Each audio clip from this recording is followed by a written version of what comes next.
What is up, everybody? Today I'm going to show you guys how to change out the brake line on a Honda. So this is the Honda I'm going to be working on today. She's a beauty, 2014 CRF 250R. So what happened was I hit a tree yesterday and the brake line split, so I got no brake feel. So today I'm going to show you guys how to change out the brake line. Alright, so first off, you're going to want to take, so we have the master cylinder up here. You're going to want to take off that bolt right there. When you're doing this, you're going to want to make sure to use a 6-point socket, because you don't want to strip that bolt out. So just take it out, just like that, and it will spill. So you're going to want to make sure to put something down to stop that. Alright, so I got the oil pan set up underneath of here. You're going to also want to take off this bottom one from down here, which will be spilling everywhere. So you're just going to want to make sure to take that out.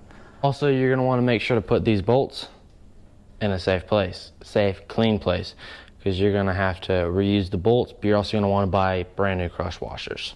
One thing you're always going to make sure to do is wear gloves when you're messing with brake fluid, because the brake fluid is just really annoying stuff to work with. I made the mistake of taking those two bolts out without these gloves on. Hands don't feel the greatest. They feel kind of weird. But anyways, just want to make sure that you guys put on gloves for this. Alright, so the next step is taking out that bolt, and also that bolt. And after that, we can take off the line.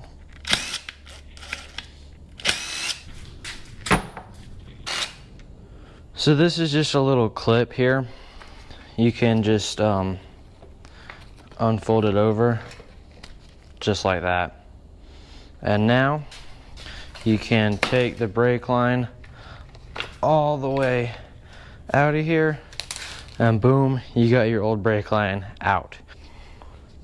Alright, so to put the new one on, you're just going to want to slide that kind of down there into place-ish, and then take this top piece right here, and you're just going to want to go ahead and wrap it around here, so that way you can get this bolt in.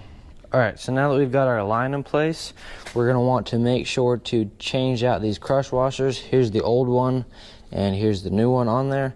I got all these new ones here, so make sure you want to put a new one on there every single time you take off these banjo bolts. One other thing before you put it on the bike is you're going to want to make sure, so here's the old brake line, so you have a crush washer on that side, and then you're also going to want to get a crush washer on the other side. So just like that is how it should look. So there should be a crush washer on both sides. So now that we've got the top one in, now we can go down here, make sure that it's routed correctly, and go ahead and put in the bottom one. So again, you want to put this through and put a crush washer on the back side of it, and then you're just going to want to thread it in. And to tighten these up, you're going to want to do the same thing that you did to remove them, but you cannot use an impact. Do not use an impact to tighten these. You're just going to want to get a 6-point socket and get it good and tight, and then you should be ready to start bleeding. So I've got the brake line all hooked up, everything's good to go. Next, you're going to want to take off your reservoir cap, and sometimes these bolts can be a pain. You can see that one I've had some struggles with in the past. If it is a pain, what you might need is one of these impact screwdrivers.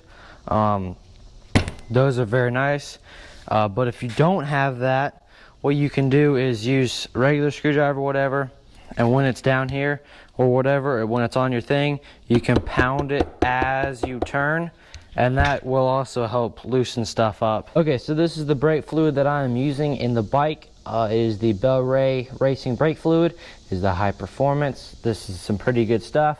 So let's fill up the reservoir. Alright, so once you have your cap off, just like that, you can see the reservoir is completely empty. It's because I lost so much brake fluid. So what you want to do, fill that up with brake fluid, And then you're going to want to come down here to your caliper, and this bolt right here, you're going to want to take it out. You'll see it has a little cap on it. You'll probably just need some pliers or whatever just to pop that off. But then you're going to want to take a 6-sided 8mm and pull that all the way out to start what you call gravity bleeding.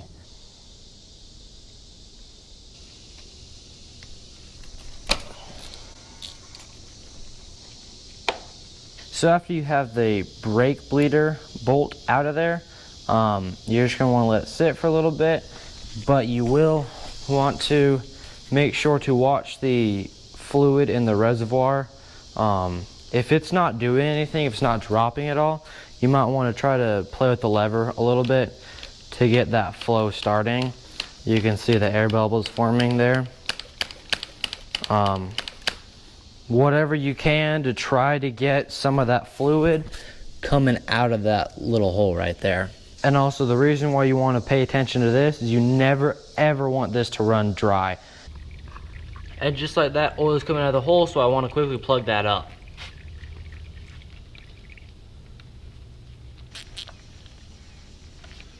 Alright, so after you get that back in, what I came up here and did is squeeze the lever a couple times, several times.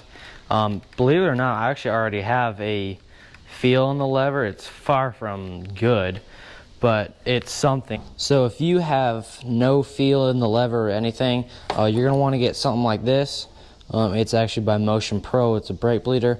It's got a one-way check valve in here. You don't have to have this. It's super nice to have this. It just makes it a lot easier. Or you can get just a regular 8mm with a clear tube like this that you can put on the end of. So if you do have this, just hook it up right here and then open it up and start bleeding it out again. One trick that I have to bleeding this is always make sure that your tube comes out and goes up. When the tube comes up, it takes all the air bubbles and makes them go straight up, so there's no chance of them making it back into this reservoir here. So you're just going to want to come up here, squeeze the lever a couple times in order to get some of that fluid out. Maybe agitate some air, just like that. Remember to always keep that reservoir full.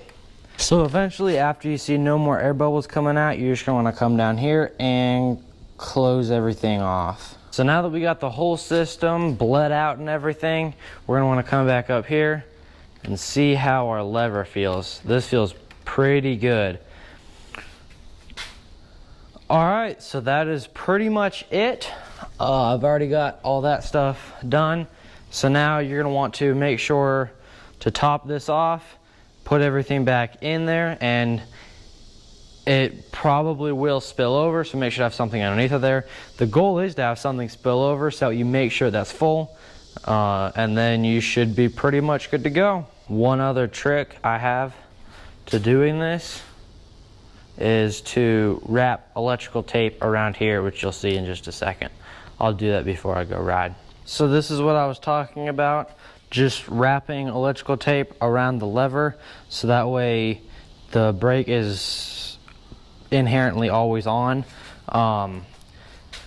so that will put a bunch of pressure in the system and force any air bubbles come up to the master cylinder, so that way once you're done you can just flick the lever and it'll self bleed up here, and then you will get theoretically perfect feeling brakes. So after a couple hours and you take the electrical tape off, you're just going to want to flick the lever a couple times, and that'll bring back the feel tremendously in the lever.